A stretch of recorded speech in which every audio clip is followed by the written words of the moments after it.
This episode is brought to you by Spas and More. I just believe in the power of healing and restoration. And I know that if we can just come together and speak about the hard things, we can finally begin to heal. So, this is where we heal. Welcome to another episode of This Is Where We Heal. Today we have a repeating guest, which is one of my favorites and my personal mentor and coach, Jamie Thurber. Thank you, Jamie, for being with us today. Thanks for having me.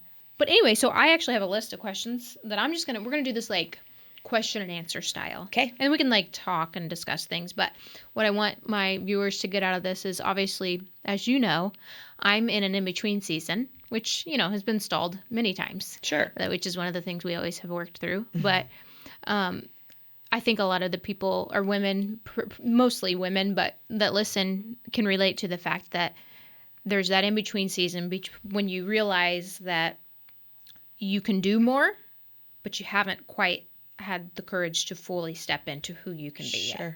Mm-hmm. And you're really good about that. You're really good at just stepping into things, even when you're scared, right? That's true. And you're really good at being business-minded and not living in the feelings of the fears and the things like that, which I think is really powerful.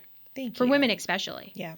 And especially with business, because it's a scary world, especially for, sorry, I'm rambling, but especially for women maybe that can relate like I can, that were married for a long time or, stay-at-home mothers for a long time or, like they weren't business focused. Sure. Yep. And so you get out of a season of life where you're like, your focus was entirely either family or building a home or doing all these things. And then you're like, oh, now I have to somehow make money. What do I do?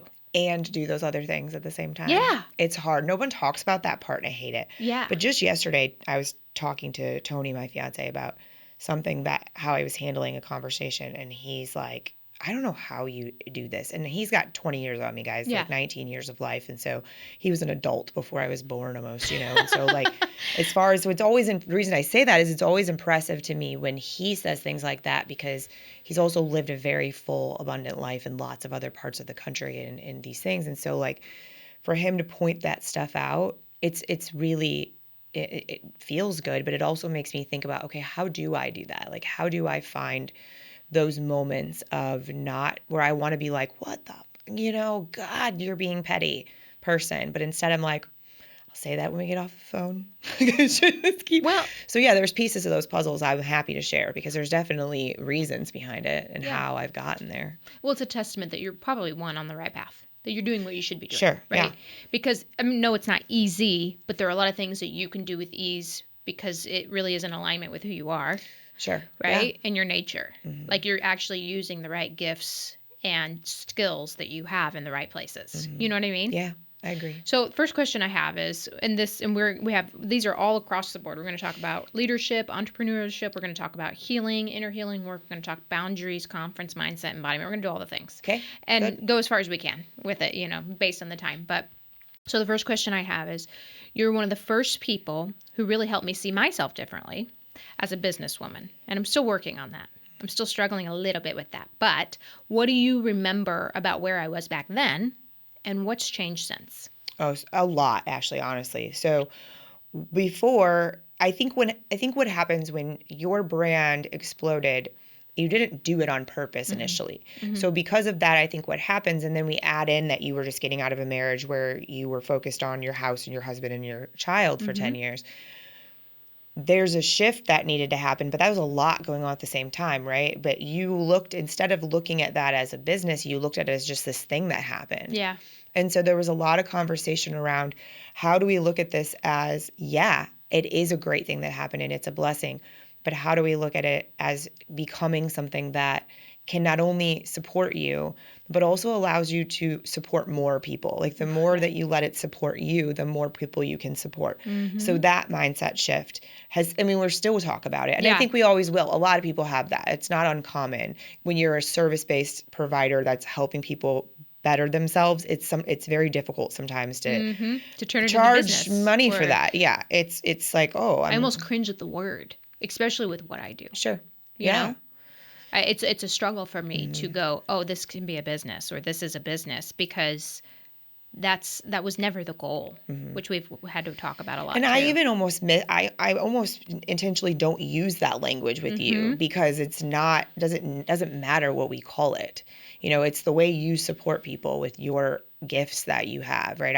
None of this happened by accident. Just like we didn't connect by accident, we didn't land here with Sam by accident. We could have never planned that out if we wanted to, the way it's all played out, but I think the biggest piece for you that I've noticed and seen you allow is that it's okay. This is going to sound really weird to anybody listening who watches you on social media. It's okay to let people see you. That's the piece. And it's okay for that to be something that's valuable to others. Where like you're making the content and you're here for it, but there was still this piece that I have to remind you of. But now I'll remind you of it way less, that is a gift. And the other thing that happened was everybody was making you fly all over the damn country to be on their shows, and you acted like they were giving you a gift. Yeah. And I was like, whoa, look at your reach. Like, your reach is a gift. So to get you to understand that when somebody is having you fly to them to be on their show, you're giving them a gift. That's true. Okay too if you choose to do that. But I needed you to see it that way, because that's really what it was, instead of you thought like. Yeah, I always thought, wow, I can't believe they're giving me this opportunity, which and in one way it is an opportunity. Sure. Right? Yep. But it's mutual. Exactly. Yeah. And you didn't look at it that way. Yeah. Which affected your value look of yourself, you know? I think that you are much more confident in who you are as a woman and as a person than you were even 6 months ago. Yeah. And I think that had a lot to do with shedding layers from being married. Things that and it's not even your ex-husband, it's just that situation, right? Like stuff that builds into that persona naturally. You've been able to shed a lot of those layers off and be able to be Ashley. Yeah. And Ashley the mom. Yeah. And know that you don't have to be Ashley the wife. Yeah. Too. And so I would say that that's been a big growth, is that you've allowed yourself to be you and find pieces of you that you hadn't seen in a really long time.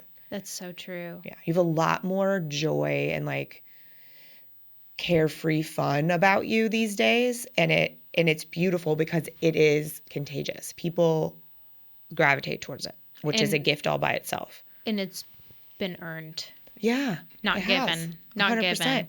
given. I can honestly say, and that's part of why I want to continue doing what I do, is because I feel like I'm genuinely living the proof that if you keep doing the work on the inside, you can heal.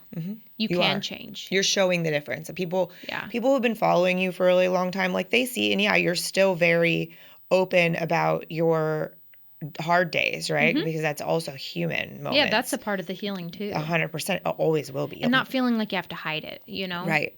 But we can see, it's very visually obvious, like the growth that's happened. And the cool part is that you can have someone who's just leaving a bad relationship see you and relate and see you as this like shining light of what's possible, as well as somebody who's been past it as long as you have, that you're continuing to guide. And that's something we talk about a lot, because it is one of the gifts about you, but it's like a double-edged sword, because it's why you are so good at what you do and why I know you'll continue to succeed at it. But then it's also why we have to always have these conversations. And it's because you're never going to take that for granted. Yeah. You're never going to just be like, yep, everybody likes me and I do such a great job. Like, that's not a part of it, you know? And because that's not a part of it, it remains authentic. It remains heartfelt. You continue to make the changes with people that you do without even meaning to do it, because you're able to stay, what do they call that? Humble. Yeah, it's weird to even hear that. Yeah, but I know. I do believe you're probably It's weird right. People say it about me too. I'm like, oh God. And the different things that you say about me, I feel the same way. But it is, I think, a gift, and it is something that we just have to keep in mind, that, the day that we're not having those conversations, things might be different and not a good way.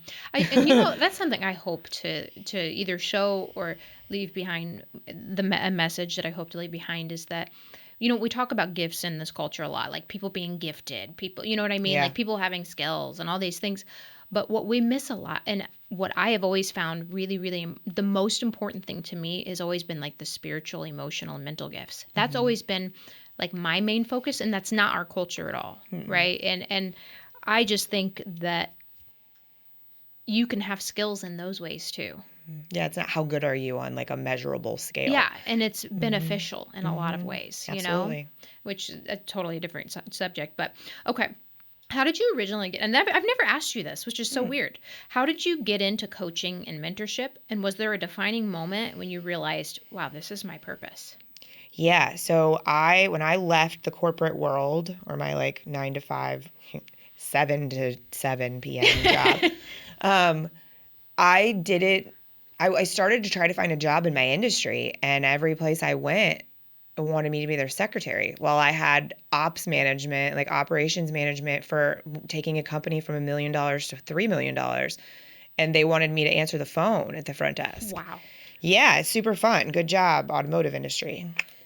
But so I finally realized, I'm like, this is crap. Like, I'm either going to need to go to a totally different industry or figure something else out. So there was a couple guys I knew that I helped organize their offices. The industry is also very known for small shops having just piles of paperwork and no one knows what's going on. Yeah.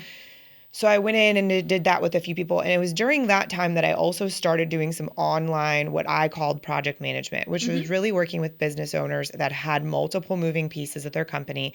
Their job needed to be on the sales and focus on the company growth and the client care, while what I did was made sure that the moving pieces all were happening the way they needed to happen. So I was doing both of those things at the same time, and it was kind of in both scenarios.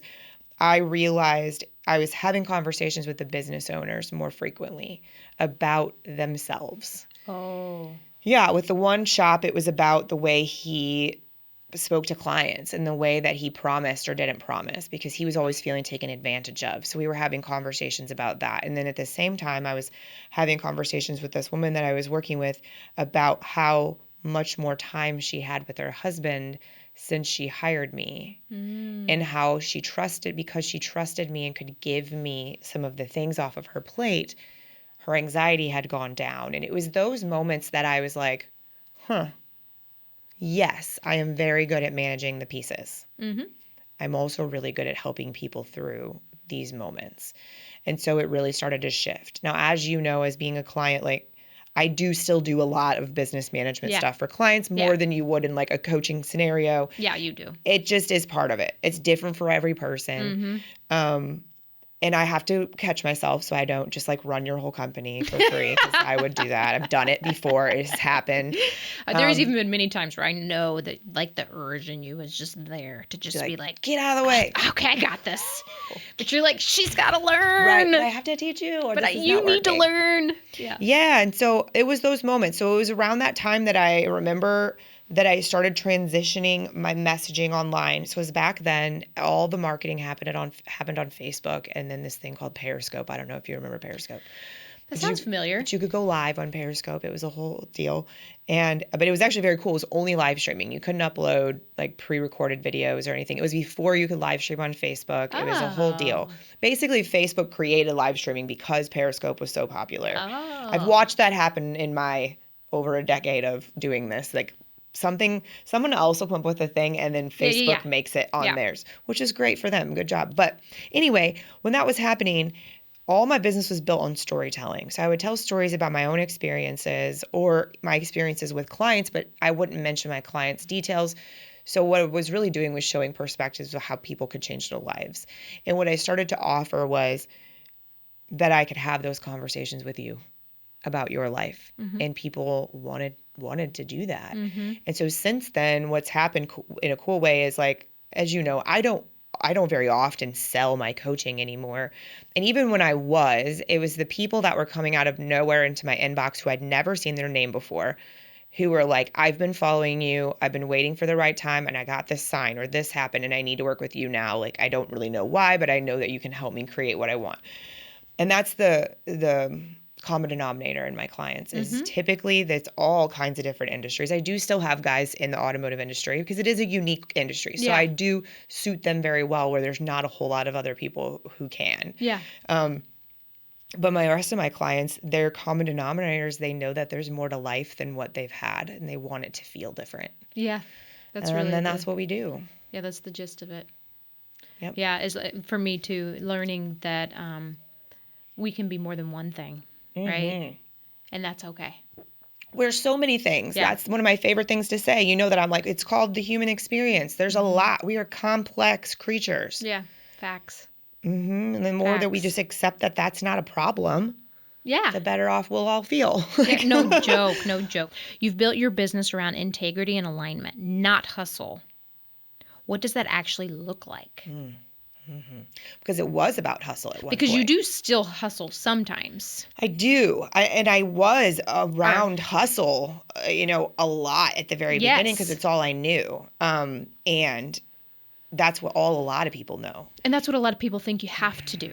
That if you're not hustling, you're not going to get anywhere. Yeah. I think there's a couple differences here.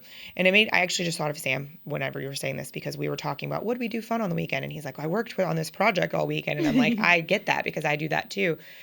And so I think there's like a give and take. And one of them is a permission slip to yourself that if it's something that you're excited about and you want to work on it, work on it. There's nothing wrong with that. You also, but most of the time when that's the kind of person, you're also not looking for that badge of honor that says, I'm a hustler. I hustled so many days today or whatever. Yes. Where when you're looking for that, you're doing it wrong. If you're looking for people to see how much you've done today, it's never going to be what you want it to be. There's so much more to it than that because first of all, nobody cares. Yeah. And usually if you're rah-rah, look at me, I did so much today, you really didn't do anything today. Yeah. You probably ran around like a chicken with your head cut off, but you probably didn't really accomplish anything.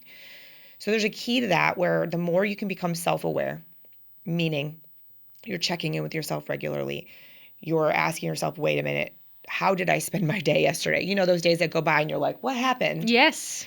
And so it's being able to build self-awareness on how you individually function and how you work and giving yourself permission slips for the days that like you really needed to do the things, but it didn't happen and you don't really know why, but it just didn't happen.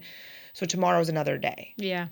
There's a thing there between it's not the hustle, it's the focus. It's the discipline in the moments that you need it and the flexibility in the moments that you know you can. Yep. So where does that come from? It comes from really being able to trust yourself and know that, especially if you're owning your own company, no one else knows whether you're doing the thing or not doing the thing, except for me sometimes in your life. Where I'm like, I saw you didn't post the thing, Ashley. Yeah. Because I'm like, a stalker. Gosh dang it. Because I stalk you. So we have to learn, and this is like definitely a self-worth thing. We have to learn that we are allowed to hold ourselves accountable because when we do that, all that does is build so many good things within us. Yeah. And those so many good things allow you to get to a place where you can move forward. And when we're talking about the intention and the authenticity, something else I learned the hard way, and a lot of people don't do great at, and I do this in my own teams, I give people permission for this. No one is expecting perfection. And if they are, they're delusional because there's no such thing. Right. Right. We do from ourselves. Yeah. But like, if something happens and you're not going to be able to hit a deadline, we freak out about that, right? We turn it into this monster situation where 95% of the time, if you communicated that with the person you're working with, the moment you realized that you weren't going to be able to hit that deadline, you would stop yourself from having all that stress. Mm-hmm. And then the situation doesn't become this volatile thing that you've created, whether the person's mad or not. You know, we make it that way. So those are the pieces that I think really allow me the freedom to continue to be authentic and to live the life in the way that I've built, is because I know that I'm going to be very, very honest with Sally if I can't get Sally the thing I said I'd get her today by 2:00. Yeah. Even if it's like 1:00 and I realize, Jamie, you're insane, it's not going to happen. I'll stop what I'm doing. I'll bite the little bullet or put my tail between my legs or whatever word you want to use for it and just admit that and say, I'm very sorry. This is the reality. I'm going to get it to you as soon as I can. Yeah. And it's just that communication piece that I believe allows, that we're all missing in a lot of ways. We're not honest with ourselves and with other people. So it makes being authentic very, very difficult. Yeah. You can't do one without the other, truly. That's a good point, though. The weight is just so much lighter without it. That's a good point, though, because it's like if as long as you can hold yourself accountable, you can still give yourself grace. Yeah. It's different if you're not holding yourself accountable at all, and then you're just letting yourself get away with not doing anything. Yep. Right? There's a difference, and I did give it my best effort. Yep. I did push myself. I did try. But I have to understand that sometimes, even in my best effort, I'm going to fall a little short or fall, past a timeline that I had hoped for. Human. And that's where grace is okay. Yeah, and it's because we're human beings. And, I mean, I've been blessed to find people that, I mean, I don't really do business with anybody who's going to have a conniption fit on me for something like that. I won't. Because have I? Sure. Do I still run across them? Absolutely. But do I keep them in our space for very long? I mean, you've been around long enough to see as soon as somebody causes that more than once, I'm like, this isn't the spot for you. Like, we're not doing that here. I'm not in the business of making other people feel like shit. Yeah. Or letting them make me feel like that shit. Way. Yeah. I mean, we already do it to ourselves enough. Well, I was going to say, that's a really important lesson for anyone, like men or women, is that, it's one thing for someone to hold you accountable, right? It's one thing for someone to call you out on something and be like, hey, like, this is what we agreed on. This is what you said. Like, it's a different thing if they're literally making you feel worthless. Yeah, like berating you for it. Berating you, demeaning you, condescending, treating you as less than, right? One thing I heard that I thought was really good, and I'm really trying to shift because I'm very much an inspiration person. But the discipline is this my weakness, right? Yeah. It's like I get really inspired and I'll do a lot. And then it's like, that thing happens for a while because the inspiration is gone. And I think it was Jordan Peterson that said, I could be wrong, it could have been somebody else, but he said, discipline is actually self-devotion. 100%. And I was like... My coach told me something similar to that at one point, and I was like, oh, boy. That really shifted for me because I was like, wait, what? And he went on to describe that, like, when you do the things for yourself that you don't feel like doing, you make your own life easier. That's self-love. And I was like... Those things, my God. Those things you see me do when you're like, Jamie, you're doing too much. Yeah. And sometimes that is absolutely true. And the reason that I do that is a self-love reason because I have had a gift for like most of my life that I can see the effects of everything. Yeah. I can see the 30-foot view. It's not always a great gift, but in a lot of cases it works out. But I can see that. And a lot of times when I'm doing my weekends or my nighttime little hustle sessions I'll have for myself, it's because I know that that's better than what will happen if I don't. Yes. And so when that's, again, a self-awareness piece, but that is me doing that because I love my body and I told myself I wasn't going to push my body to a place of being sick again. Yeah. And so it's in those moments that I'm like, or it's in those moments where I'm like, hey, that is not going to get done. And I don't love that. Trust me, there's a lot of internal battle going on when that happens. And it also sometimes is just the fact. But I do not beat myself up anymore like I used to. And I think it does truly come from a place where I am not ever really concerned about what I'm saying because it's all coming from such a place of truth and compassion for everyone, myself included. Right. It was like a gift that I've given. And it took a long time to build that. Yeah, no, I agree with that. That's really good. How do you decide when to pivot, rest, or push through? And I think this can go in a lot of areas in life. This can go through relationships. This can be in business. This can be in entrepreneurship. This could be in mental emotional health. That could really you could answer that on a plethora of things. And it's something that I didn't do or know for a really long time. Like it'd have to get pretty serious for me. Meaning when I say serious, I mean, I'd either have to be really ill. I'd have to be really like unable to control my brain, meaning it was like speeding through all the things, and whether it was emotions or it was just like all the thoughts, I'd have to let stuff get to those levels at one point before I would then have a moment of like, wait a minute. Yeah. You have to do something different. And now what I've learned with Jessie, my coach, is tuning into my body more. So I really let that guide. So on the times where I'm like, I promise I'm okay. Like yes, I'm pushing through this, but I promise I'm okay. Yeah. I can say that because I'm sitting with my body. Like I'm sitting with it. I've learned what things are my cues that I used to ignore. Oh, that's good. And that's so really it's like good. we have these physical cues. Now, let's say there's probably plenty of people that watch your show that are disassociating like we both do and have done, and you lived that way for a long time. I lived that way for a long time. So when we disassociate, we don't hear any of the physical cues. Yeah, facts. So even noticing that you're not feeling any physical cues, but you haven't eaten in 5 hours, like that is a notice, where you're like, probably not in my body right now. Like, facts. Probably need to stand up, go step outside, take a few breaths. Honestly, Ashley, like one of the biggest things has been learning that it's the little stuff I used to watch my grandparents do for their health when I was a child are all the things that keep us grounded and healthy and moving and our mind clear, like stepping outside. Yeah. Like getting a little bit of sunshine. Yep. Like stretching. Yep. Eating some fruit. The basics.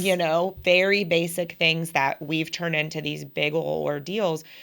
Or we think we needed this gigantic complex thing to get us there, but it can be so small. I used to think I had to do this big stretch routine. You wouldn't be shocked, but you'd be laugh at me to like see what I used to write out of this big like yoga routine. Half the time now, what I know is I get on the ground and I just let my body make whatever shape it feels like it needs to make. Sometimes it's a move and sometimes I don't even know. I'm like a worm on the floor. I don't know. But I do it whatever feels right. Right. And it took me a really long time to become okay with that. And so I also have a couple of people that I know I can tag in those spots sometimes when I'm not 100% sure what's the best thing for me to do. Right. I'm a verbal processor. And so oftentimes I can call and say, I just need to say this out loud to Tony often. I'll be like, I'm just trying to make a decision around this. And he'll listen and he'll be like, yeah, that makes perfect sense to me. Or no, you really should cancel that. That's a bad idea. And then usually I already know. That's the other thing. We already know. Yeah, we do. And I know you and I have had this conversation so much.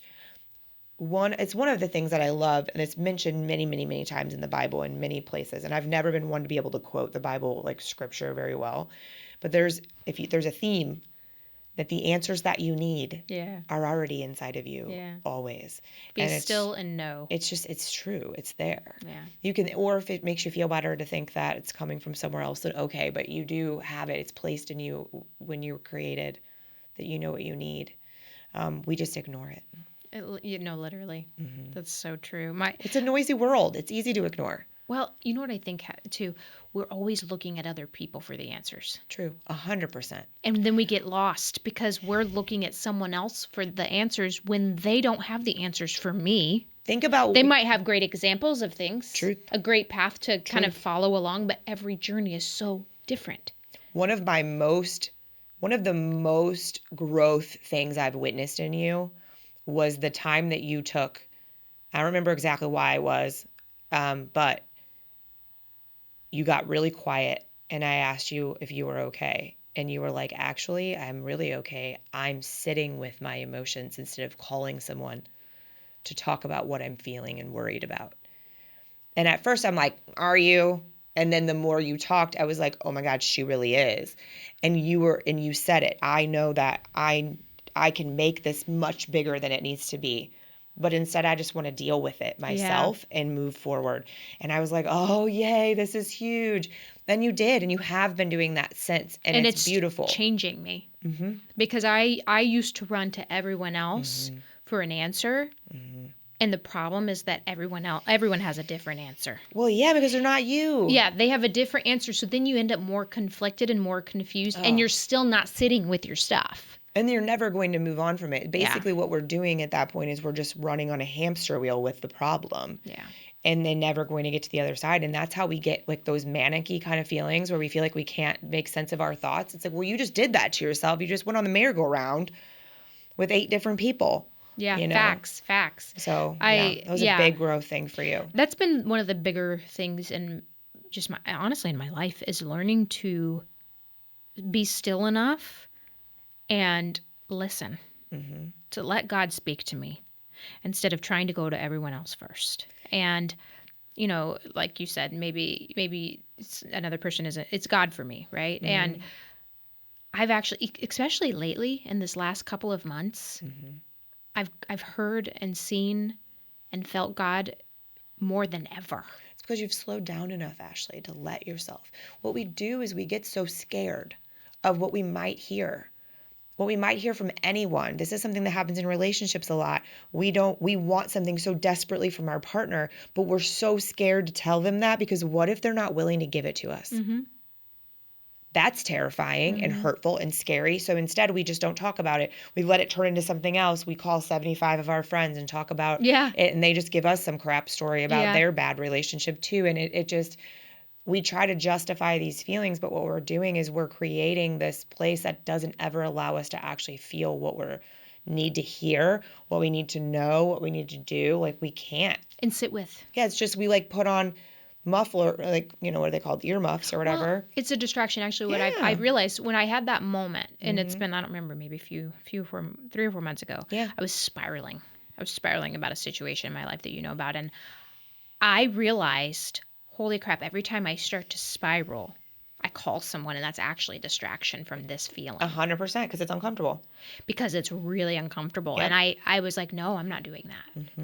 I'm not doing it. I'm sitting with this, and this is horrible. This feels horrible. Yes, and I had to talk myself down. I had to listen to God, let God speak over all the noise. And honestly, that was one of the most profound moments in my life, because since then I have pushed myself to do it every time. And I feel so much more peaceful and grounded. Let's take a quick break for me to tell you about Simply Wurth It, a clinic of trusted nurse practitioners who are focused on personal weight management, optimizing your health, and working with what your body needs to build confidence through safe and effective medical solutions. Simply Wurth It is different than all the rest because they only hire nurse practitioners, not just medical assistants or nurses. With these skilled practitioners, they are able to provide a safer, more specialized service to get you to your specific goals. They have 3 locations that are going to serve you in Wentzville, St. Peters, and South County. Visit simplyworthit.com. That's Simply Wurth It, WURTH to set up your new patient consultation today. You know all the crap I've been dealing with business-wise over the past few months? Yeah. So it's just wild, guys. And when you care as much as I do, it's very difficult for me sometimes to sit with that and not fix the thing for the people, right? Yeah. Or when I've given them the things and they're not using them, and it hurts me. It's hard. And so I am definitely a nighttime anxiety gal, and I have been my whole life since I was a child. And so one thing that I do when I'm sleeping or I'm getting ready to sleep, so I sleep with an eye mask on. I don't know if you know that. But I do. I sleep with an eye mask on. Tony must look over and be like, what? Because I have mouth tape on. I have an eye mask on. I'm curled up with my blankies. Sometimes I wear a bonnet. It's a whole deal. I'm real special to sleep with. I need my sleep. I need a picture of that. Oh, yeah. I need my sleep. One of them has eyelashes on it, so I know it makes him laugh when he comes in. But anyway, I lay there, and when I know it's sleep time, I start to have the anxious thoughts. Well, what if this happens? And what if this person does that? And then tomorrow I have to deal with that. This is something that I wish everyone would understand that you can do. And it was one of my clients, Jessica, actually told me this once. God has really big shoulders. Oh, yeah. Because I was I'm so mad. And when Bonnie died, I was so mad. And I had a hard time with that. I'm how? I've never been mad at God. I don't know what to do with that. So she was the one person I knew I could call and talk to about it. So I will sit there when I start to have that spiraling anxiety thoughts, I say, God, take this from me. This isn't mine. I can't do anything about that. Take that from me and you do with it what you need. And that's what I say and I fall asleep every night with that if those things come in, because it isn't yours. You're not, there's also some scripture somewhere that is basically telling you that same thing, that get that out of your head. Yeah. That's not what you're supposed to be focusing on. Yeah. It's going to hurt you and hold you down and prevent you from being all the things that we've talked about so far. Well, he says, if I will take care of the birds, would I not care for you? There you go. Take yeah. Yeah. The worry, like that worry is serving no one. Yeah. It genuinely That's so isn't. good. That's so, I mean, honestly, I feel like if I could put a word to describe this last season of my life, it would be learning surrender and learning and seeing the reward of it. In a way that you didn't know In a was way I surrender. didn't know. I've watched you like be very curious as you've explored this thing that you didn't know that it could be this. Yeah. I think I've spent so much of my life trying to, and I hate to say this, but if I'm really honest, trying to change people's minds, trying to change people's decisions and choices. When I finally was like, oh, God's going, hey, you're not supposed to change them. I'm trying to change you. With the situation. This is actually meant for you to learn in, not for you to change it. I was like, oh. Yeah, because it's hard, right? I mean, it's not our job, especially when you can see the path for someone that could be so much easier than the one they're taking. Facts. So hard. I'm sure you felt that with me a lot. Mm-hmm. I love you. You're like, oh, God, I could expedite this so quick if you just do what I said you would do. Oh, I'm cracking up because my niece has been blowing up my phone. Anyway, why is she not in school? You've taught me so much about self-trust. What does true self-trust look like in action? Oh, boy.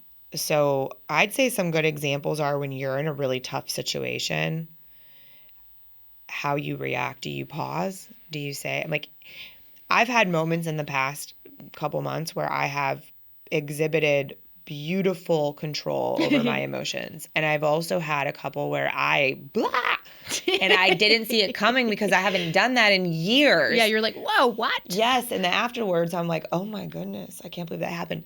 But again, even in that moment, I gave myself grace and I sat with self-trust and was like, that came out of such a deep place. Like, it obviously was for a reason. And I'm going to trust that that's what that was. Because I still didn't act out of character. It's not like I was nasty with my words.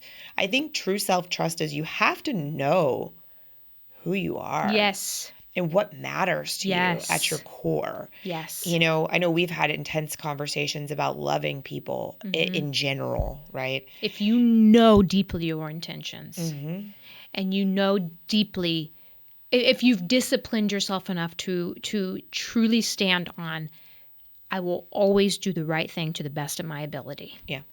Right? I think self-trust starts there. It does. And it starts from the place of like, right, so many people talk about intention and then they say, well, that wasn't my intention. And then they like did some terrible thing to you. And you're like, well, you still were terrible and it still really hurt. So I don't care if that wasn't your intention. That is another piece of self-accountability. Yeah. A lot of people use this verbiage these days, especially as an excuse and as like a crutch. And it's stupid and scary and I don't like it because it's like, you don't even know what that means. Yeah, that's good. Self-trust comes with accountability, for sure. It does, because if you're being truly yourself and real and honest with you, then in those moments, you know your intention. And because you know your intention, you can control what you do and how you do it and how you show up.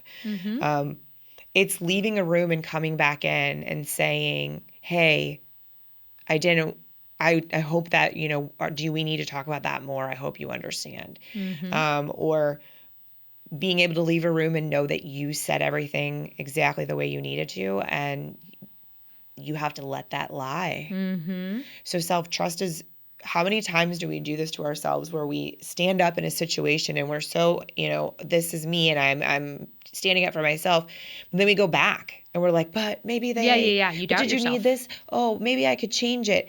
All that's doing is diminishing all the work you just did to prove to self that self can trust you. Yeah.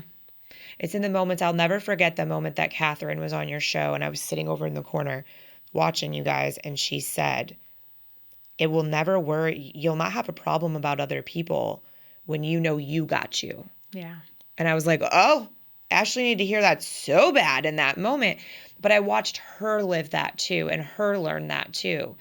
And I think that piece of strength is very vulnerable. So people don't look at it as strength.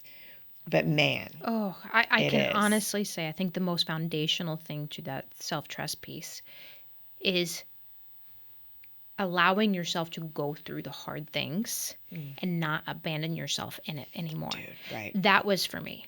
That was the lesson I had to learn the most this last year, I think. Yeah. Was going, okay, hard stuff comes no matter what.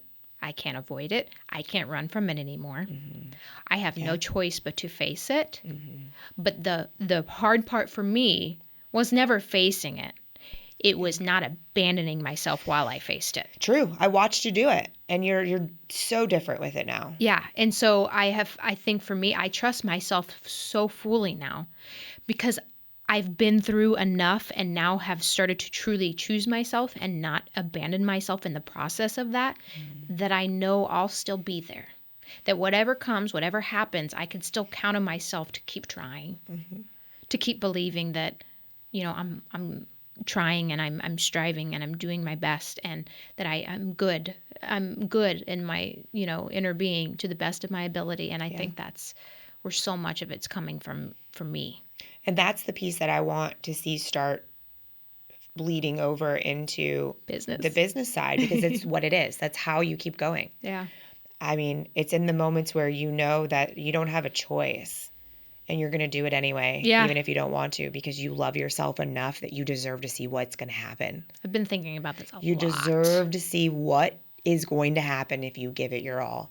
I know. And you'll never know unless you do. And it's a hard place to be. But then when you have those moments where you're like, oh my gosh, it worked. Or wow, I had this amazing epiphany with a client. Or, I get phone call from somebody telling me, hey, if I wouldn't have hired you 6 months ago, I wouldn't still be here. Yeah, so and I'm like, oh, what? Yeah.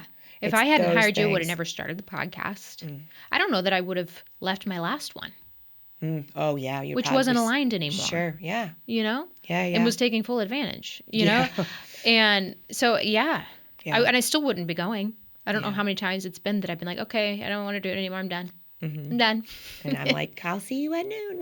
You're like, keep going. How do you balance between being both strategic and intuitive as a leader?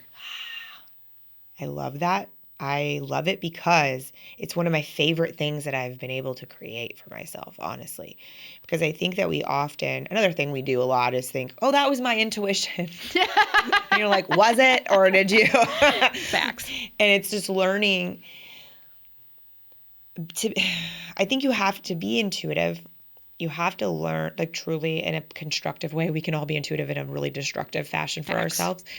You have to learn to be able to be observant and compassionate. That's smart or good, Especially with teams, for teams. So I remember one of the first things that I noticed when I came into the production company here was I could see the genius in the people in their different ways, but I could also see how other people's way of operating was negatively affecting the other. And it's not that they were fighting or not getting along.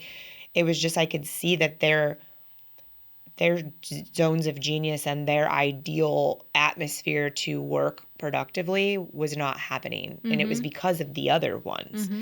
And so I learned those things from observing and just asking questions. And not from a place of, here's the difference. A lot of people will ask questions that they think they know the answer to already. I genuinely would ask questions of people so that I could learn more about and see if what I was witnessing made more sense or if that really fit them, because you never know. One time in a meeting with someone could come into a meeting with you, and if you were hungry in that meeting, you would be very quiet and like hyper focused, and they would have no idea that that's like not how you always are. You know what I mean? So it's like the first meeting here, right. You're like, oh, I'm overwhelmed. It's really quiet. So there's a lot to learn, I think. If you're going to when you're choosing like leadership and intuition, I do believe that there's a piece of compassion that has to exist. I've had to have really tough conversations over the years with people, I mean, in that position, like, it's not fun, but it is something that in a way I'm grateful that I'm in those spots, because I don't know a lot of other people that would have those conversations without being nasty, or like that's completely breaking somebody. And that's the key. It's like, are you empowering them to better themselves, or are you putting them down? Or are you enabling them? Yeah. It's a tricky place, right? It's really tricky. And so there's a truth, or there's a piece of being honest that is important, I think. There's also something where you're able to observe before you act. And when you do that, then in the moments that you're making decisions as a leader, you've got that backup information to where that intuition, you're reading the room. That's so good. You know, you can see who's in what mood. Like, I remember one of the guys I could just tell something was off. You know, and I later on asked him alone, and, you know, he had been going through a breakup, you know, or just learning how to also to learn those things and be able to walk lightly, but not let your ego be involved. Because like I was saying, when you are asking questions and listening and not because you think you're going to get whatever answer, that's an ego thing. Because at the end of the day, the answers to those questions, all they're doing is giving me tools. How they answer it doesn't really matter to me. I take those answers and I use them as tools to make us better or to help them if I can, you know? And so when you have, and this is something that a lot of men struggle with, it's the ego part of leadership. Yeah. There is a little bit of ego in leadership. There has to be. Yeah. But where does it lie, right? And if you're not listening, but also if you're not asking questions, because so often I see my male clients or men that I've worked with, they think they know the reason someone is doing something. And so they plan this entire thing around the reason that they think this is happening instead of just asking. Yeah, communication goes so far. Right? And it's like, man, you just made this big, huge to-do, and now that person feels stupid. Yeah. Because that wasn't even what was going on. Or unnecessary, those kinds of pieces. So I think for me, my advice to anybody who would be like wanting to lead more intuitively is that you have to give space to observe. Yeah, that's really good. You really do. And then you go with it. Trust yourself when you're going with it. Yeah, that's really good. What do you hope that women you've mentored specifically remember you for? Oh, that makes me want to cry. Oh. Because the women that I work with share so many things I've experienced. They share being taken advantage of in every area of their lives. They share hiding who they really are in so many areas of their lives. They share thinking that they have to tone it down, whether that's their looks, their voice, their cuss words, their attitude, their ability to be really good at something. You know, it's just, they're also typically very disassociated when we first meet, and they're also typically operating mainly from their masculine. So like because that's what I did for so long. So I think that if women that I've ever worked with could take something away, it would be that I've given them a permission slip that their life can look how they want it to. Ooh, that's it. Because it doesn't have to look, the way we're told as women that our lives need to look, depending on what room we're standing in at that moment, is insanity, by the way. That's like 18 personalities. And the thing is as women, we can be all of those things, but we can do it on our own terms and how we want to. That's so good. But it's that I try to live by example in that way. Like, that's very important to me, that I shine that light. Yeah. And so I hope people see it and that that's something that sticks with them. That's really good. And I agree. And I can honestly say, like, as a woman, for whatever reason, and this is to no fault of anyone, I think maybe just society, culture. Yeah. I never knew that I could dream as big as a man. And I don't mean that in like a degrading way towards men, like because they've taken over the world. I don't mean it in that weird. It's a cultural thing. What I mean is, like, I never even thought about it. Mm-hmm. I always thought my role would be more submissive. And I'm not saying it can't be in certain aspects of relationship, because, you know, I think there's beauty in that too sometimes. Mm-hmm. But I never thought I could dream big. Mm-hmm.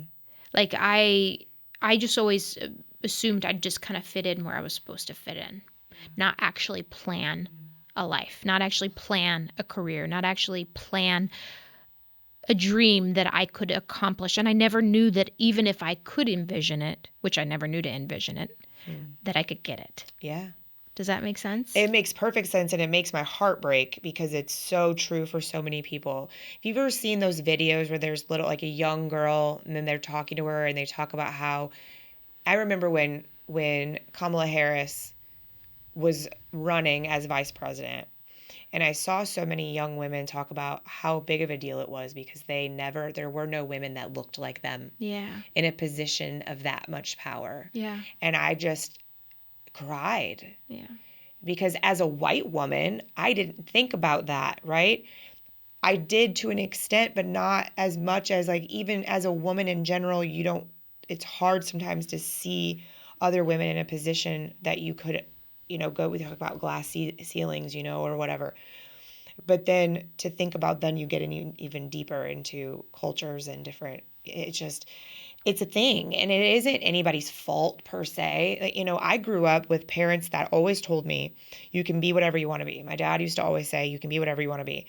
And I always joke because there's like a Faith Hill song called Wild One. Yeah. It's totally my lifestyle as a child and like a teen and early 20s.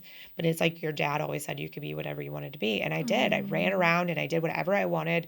I was kind and inconsiderate, but I built a weird life that no one understood. But even with that being placed in my mind, there were times prior to the Tony in my life, who is like my ultimate. In Canada, it's different. They don't do that nearly as much as we do. So he would be like, "What? What do you mean you're limiting that? You could do all these things." And so, but I didn't realize those places that I would think, "Oh wow, I could really, run the operations of these shops," instead of being like, I could own these shops. Yeah. Yeah, exactly. And so it is. Remember when I decided to buy into this company? Mm-hmm. I told you about the story that Tony said, "Babe, you deserve to see it through. Yeah. You've ran all these companies and you've built all these things for people and helped them do these operations. And then you do what you do and you give them in a bow and you say, now you have everything you need and I'll see you later." And he goes, "And you do a great job at it, but you never get to see it through. And sometimes people don't follow through. And then it kind of is a bummer for you To watch it fall apart. Yeah, and he's to watch my heart break, basically." And he had told me that when I first started spending so much time here. He was like, "I just don't want your heart to get broken." Yeah. And then when the opportunity arose to become a partner, that was the reason. It was like, you know what? I do deserve that. But there was a time in my life I would have never thought that. I would have never thought, well, instead I would be the girl who would be managing it for them. Yeah. Not a girl who's managing it and has a say. Yeah. And a seat at the table. And so it is very much a cultural thing. Yeah. It's been really fun to watch you start to realize that you truly can do anything you want. It's been a slow progression, but I'm really, I feel like, what did I hear? I heard something the other day that was really beautiful. They were like, the reason why you haven't stepped into the life that you can live yet is because you aren't ready for it. Mm-hmm, for sure. Because even in that season where it feels like, gosh, I'm not doing enough, or I'm not there yet, you are learning to become what you have to be when you step into it. Oh man, and that absolutely. really took so much pressure off me because I was like, oh my gosh, if you had given me all that I have now, even 3 years ago, I wouldn't have known what to do with it. Sure. I mean, and maybe I haven't anyway, but like I wouldn't have been able to handle it either. Sure. Mentally, emotionally. Yeah. I would have been like, I don't deserve any of this. I don't deserve any of this. I can't have a podcast. I can't do any of these things. I don't know what I'm doing.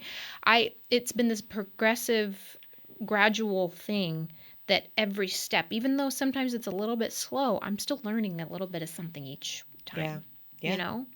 And so I think it's beautiful too. It's like there's a part where you have to push yourself too. Yeah. And I'm learning. But there's also the part where it's like, when you're ready for it, you'll do it. When you're truly ready, you'll step in. Even when it's scary. It's in those moments where I think the reflective moments matter, and that's where you've been creating more space for you to feel and to think and your own thoughts, not from what other people are saying. It's those moments that when it's scary, you're still like, yep, I'm still going to do it. Yeah. And you don't need to understand why. Yeah. That's the difference. I've told you from the beginning, this will work as long as you don't quit. And I believe that. Yeah. Because I've done it. Because I've lived that, and so many people give up. It's so true. And that's okay, right? That's okay for them. And it's just, there's a piece of the puzzle there that I do believe that, I've sat in some pretty cool trainings with women about building wealth and about when women have wealth, what happens. Beautiful things. We don't buy stuff. Right. We help people. Yeah, that's so true. It's the difference. When men have wealth, they buy things. They acquire businesses. They acquire things. Women, if you look historically at the richest women in the last decade, they give, they help, they build foundations. Dolly Parton, Dolly. how many children she's helped learn how to read? Oh, Dolly. That would never have an option. Look at Oprah. I mean, these are the things. It's very much more, and it's not to say anything bad about men. Right. There's plenty that do well and do it's good like too. their mind isn't even. It's not like they're consciously like, it's like it's like the way you're built, right? Men are driven towards success. Women are driven, I think, for the most part, women are driven towards servitude. Well, nurturing. Yeah. And the thing though is the cool thing about that as a woman in business is if you can look at. Because you may say nurturing and a woman may think that means caring for their babies and their family, right? When I think of that, I don't have children, but I mother a lot of people. Yeah. And I always have. Yeah. And so that, for me, I work as hard as I do because the better I am, the more I can nurture everyone that comes around me and I can give. And I can honestly say, even for myself, like I don't care about money. I don't even know that I care so much about success as I care about how much I can do with it, how many people I can help with it, and how much I can give. Like, because that's my dream. My dream is to have so much that I can do things that are good. Yeah. It's beautiful. And I know we've talked about that a lot, whereas, I know I've had to tell you that money doesn't buy happiness. It does allow opportunity. Yeah, exactly. It does give you a bigger reach. It gives you a bigger platform. It gives you a bigger ability to help more people. Yeah, amen. All right, one final question for you. Okay. If you could leave the listeners with one message about reclaiming their power, what would it be? Oh, boy. What a great time for that question. Let me guess, you're learning it too. Yeah, I mean, we learn it in different stages. Yeah, in different right? ways, yeah. We learn it in different stages. I think that reclaiming your power is saying less. It's meaning what you say and saying less. Not asking for permission, not giving some big ol' explanation about every move you make and every decision you make, especially if you're in a position of power already. If you're in a position of power, you don't need to explain. There's a time I will, based on the person, if I believe that it's good that they understand.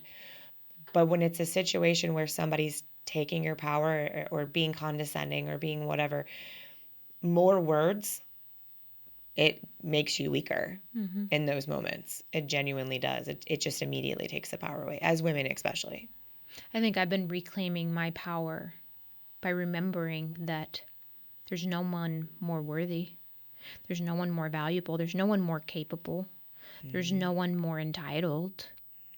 Like anyone that I can see in the light, anyone that I can see building success, they're no different than me. Everything they've learned, everything they've built, I can do that too if I really want to.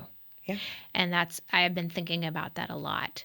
And I've also been learning to reclaim my power by remembering that, like you said, I don't have to have permission. No one has to like it. Yeah. I don't have to follow the rules that everyone is setting for me. If I feel like God's plan for me is for me, then I will follow that. And I've learned too in the process, in the long run, that sometimes people don't like it. Yeah. Well, think about how much respect that is, right? You talk about your relationship with God. A lot of people do this. They talk about the relationship with God and they talk about how it's his plan and then they disrespect the hell out of it. They do. It's like, is it? If you respect that as much as you say you do, treat it that way. Yeah. And because that's the point. That's what it's there for. That's why a lot of times when we are speaking of religion, that is a motivator. It's meant to be a motivator. So I think your head is on the right track. I believe I'm going to ask you a question. Is that okay? Yeah. So when we started this together, it was a very different world. Yeah. Meaning the world, I guess, was probably pretty different too. But the motivation was a little different. And what I think is cool is that This Is Where We Heal has evolved a lot as you've evolved, as your message has evolved, as you've realized that while you can still be a domestic violence, sexual assault advocate and not constantly talk about it. Yeah. Because that's still a part of your story and it always will be. And you'll always talk about it when it's appropriate and when it comes up and when you need to help someone. But how does it, like, I don't even know if you realize this, but do you see that the part that you're in now is still This Is Where We Heal? It's just a different layer of that healing. Yeah. I can honestly say that when I began, I still very much felt like a victim to the world. I did. Mm-hmm. I still was wearing the identity of a victim back then, and whether I knew it or not. And what's happening is I take ownership for my own healing and face the hard things and push through them on my own instead of going outward, is that I don't feel helpless anymore. I don't feel like I have anyone to blame anymore. I realize that anything that I want to do, anything I want to be, is all in my own hands. And my identity because of that is shifting. I don't feel like a victim anymore. And maybe I'm not quite yet a victor. I do feel victorious, but I feel myself becoming something different. And I now look at those things as things that happened and not things that changed me, if that makes a sense. Sure, absolutely. Or if that makes a sense. If that makes sense.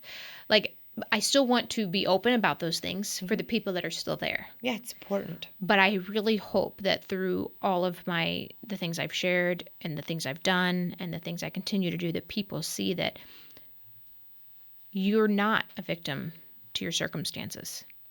You don't have to be, right? Yeah. And you can be a victim once, but you don't have to be a victim forever. Yeah. It can be a part of your story without being your identity. Exactly. And I don't think anybody ever told you that before. No.